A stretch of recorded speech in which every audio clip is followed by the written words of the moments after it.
Hello and welcome to your June 23rd daily briefing. Today we're going to go over the second stimulus check in regards to President Trump's comments on it, how his advisors feel about it, and what may happen next.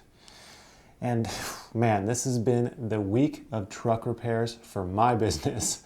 Yesterday afternoon I had another truck breakdown, and this is one of my newest trucks, only about a year old, has like 20,000 miles on it, stopped dead in its tracks. We called out a mechanic, and luckily all that was needed was a reset on some of the onboard computers. I'm not really sure how exactly all that works, but man, this has been a wild week for repairs. Anyways, let's get on to the news. There has been nonstop debate on what to do about the next round of stimulus checks.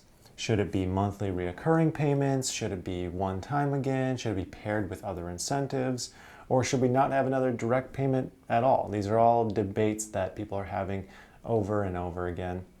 Well, we have some updated news that gives us a slightly more clear picture of what to expect next, and some of my previous assumptions have actually been confirmed here.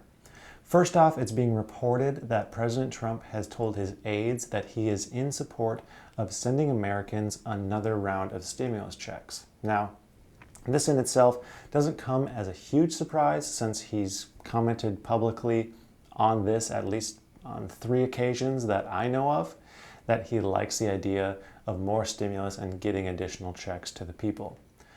This time is a little different though, for an important reason, because he also reportedly told why he likes the idea of more checks to the people, and his incentives as to why he likes them. Trump reportedly said he likes more stimulus because it will help boost the economy and it will help him with re-election in November.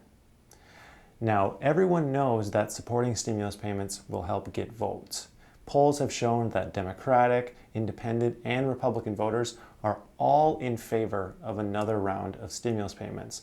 However, it's just nice to hear confirmation of our assumptions. I mean, we all know how voting works, how the public favor works. It's common sense, but it's just nice to hear, like, yes, I agree, this will help me get reelected.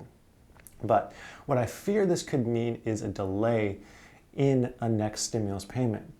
If a major concern is to get more votes, the natural conclusion would be to get people their stimulus money right before Election Day.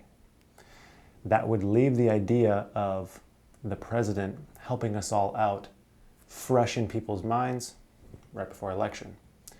Far fewer people will consider the stimulus payment they received while voting if they received the payment, 4 months before election versus receiving it like a month or a few weeks before election. It would make a huge difference. So I could see potentially a delay in payments if it's relying on that. I know it's not just the president who decides when something will go through. There's the system of checks and balances, but he is a big piece of the puzzle. So it is concerning. And this is a huge concern of mine because I see firsthand the tough spot that people are in right now.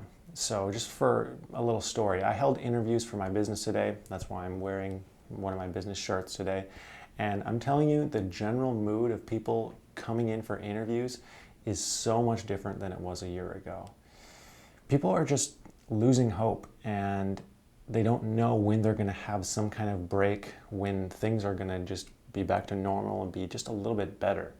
I interviewed just 8 people this morning, and every single one of them had lost their previous job in March due to the pandemic. Every single one. And we hear about the 40 million people on unemployment, and I know a few people who have lost their jobs, but ultimately they'll be fine. And I see and feel for all the commenters on my videos who have lost their jobs, but nothing has grounded me in reality like talking to these people this morning who had lost their jobs. I mean, these people are all willing and able to work, but just have no opportunities right now. They have no outlet to put their energy into to be able to pay their bills. These aren't people who are just trying to work a system. Some of them are on unemployment, but are looking for jobs. They're not, just looking for a handout. They want work, and they're just like, 2 of them were tearing up in the interviews because they were like, this has been so hard right now. And it's like, as a business owner, there's only so much, I can do. There's only so many people I can hire, but it's just really like hard to see these people and to see it firsthand. So a delay in payments is really just doing an injustice to people who need help the most and need it right now, ultimately. And yes, it seems like as a whole, support for a next stimulus seems to be growing. However, there seems to be some discussion about only sending the next round to people who need it the absolute most, not exactly the same 160 million or so people who received the first round. White House National Economic Council Director Larry Kudlow is one of the members supporting this idea of a more specific stimulus payment. And this is a quote from him yesterday. He said, "I think the tax rebates or the direct mail checks are on the table. There are a lot of discussions going on. We would want to target those folks who lost their jobs and are most in need." And then he goes on to say, "All right, that's my speculation on my part, but I think that's where it's going." So let's break that down. First, he does say that that is part speculation. However, I mean, he's much more close to the action than you or I am. So I'm going to place some weight on his assumptions because he's right there at the table with people who are the decision makers. He's an advisor, ultimately. And he mentions targeting stimulus more directly to those in need. But I did some digging and I wasn't able to find any specific examples on how they are planning to do that. However, I was thinking back to a research paper that I read on stimulus payments, and one of the easiest ways to target those most in need is upping SNAP benefits, the amount that people receive through those benefits for those who already receive them, because by default, those are the people who are most in need already. It's easy just to add more funding to that. Or an even more simple way would be to just lower the income requirements to receive a full stimulus. They could lower it to something like $30,000 or $40,000 a year for a single filer adjusted gross income. These are just assumptions on my part on how they could facilitate kind of narrowing it down to a smaller group who could be the most impacted. There's no way they'd be able to do it on like an individual basis. They just have to have some kind of more tight guidelines. Not that it'll definitely pan out that way, but just to give you an idea of how a potential way it could work. The biggest reason for a more targeted stimulus that is being argued is a concern about the deficit. Of course, we've heard that a bunch of times, and American savings. I half agree with the first point about the deficit.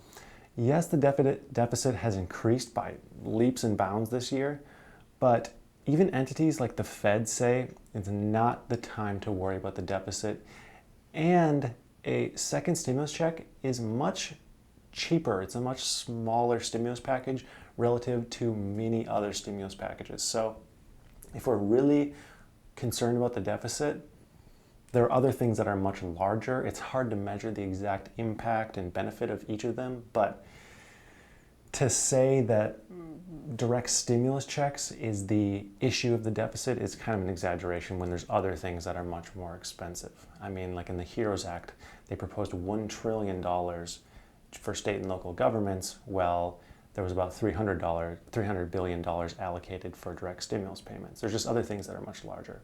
And then on the savings aspect, it's been said that the first round of checks was sent out to Americans who didn't spend it. They're saying the Americans' personal savings rate increased, which means people were pocketing the money and not spending money.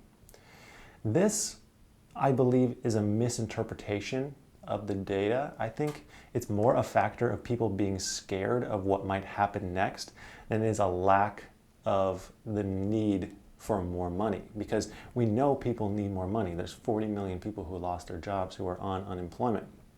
So we know people need their money. But if you listen to someone like Dave Ramsey, they recommend that in a time of uncertainty to only pay the minimum on debt you owe and save as much as possible just in case. And I think that's basically what happened. You know, there's all this uncertainty. We don't know when the pandemic's going to end. People don't know if they're going to lose their job. If they did lose their job, they don't know when they're going to find a new one. So it's, yeah, I mean, the logical decision is to save as much as you possibly can. And I think that's the reason why the savings rate went up, not because people didn't spend their $1,200 stimulus check. I think that what we'll see is the savings rate drop drastically, either if the pandemic lasts longer and people's savings are just dwindled, or if things get better quickly. people are going to ultimately either pay off the bills they were holding off on or start spending again more normally. So let's finish off on a more positive note. I saw an interesting point made about the next stimulus check. Many believe that if there's a quick recovery of the economy, there will be less support for a direct stimulus check, which makes sense. However, I read that White House economic advisor Stephen Maher stated that a second stimulus check could be used as a bargaining chip against increased unemployment. Many more Republican members are against continuing PUA than are against a second stimulus check. So Maher feels that there may be a trade for a one-time stimulus check to kind of swap for a lower dollar amount on the current $600 unemployment program. Now, you may love or hate this depending on whether or not you're on unemployment or not and receiving that $600 a week, but it makes total sense to me that those things could be used to negotiate against one another, and either way, there would be some form of additional benefit coming for the people. I see that as an overall net benefit because no matter which way the negotiation goes, there'd be more money for the people who are most in need. So that's all I have for today. If you like this video, consider clicking the like button. If you don't mind seeing my face every day, consider clicking the subscribe button if you haven't already. Until next time, I'd like to thank you for watching, and I hope you have a profitable day.